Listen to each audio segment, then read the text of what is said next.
Thank you very much. Thank you for being here this afternoon. It's really good.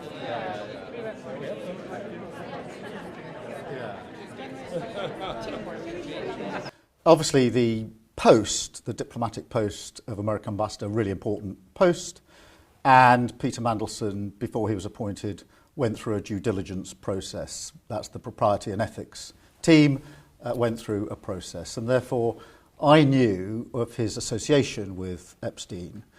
But had I known then what I know now, I'd have never appointed him. Because what emerged last week were emails, Bloomberg emails, which showed that the nature and extent of the relationship that Peter Mandelson had with Epstein was far different to what I had understood to be the position when I appointed him.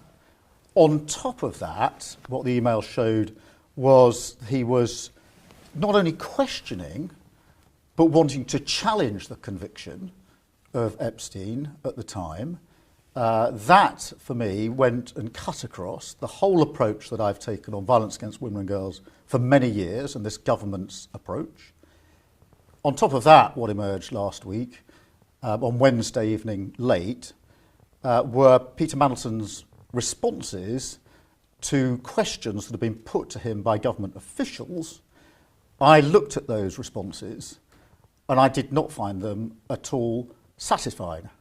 And therefore, on the basis of those three things, the nature and extent of the relationship being far different to what I'd understood to be the position at the point of appointment, the questioning and challenging of the conviction, which, as I say, goes to the heart and cuts across what this government is doing on violence against women and girls, and the unsatisfactory nature of the responses from Peter Mandelson last week to the inquiries made of him by government officials, I took the decision to remove him.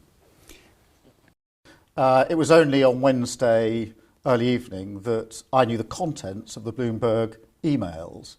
It was only very late on Wednesday when Peter Mandelson replied to the questions that had been put to him by government officials.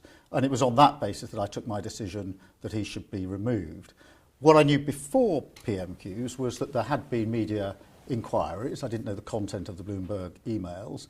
And I knew that questions had been put to Peter that he had not yet answered.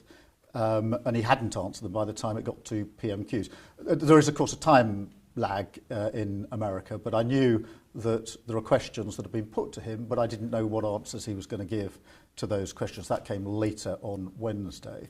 And that's why, at that point, I gave the answer I did at PM Qs, and that's the extent of what I knew at the time.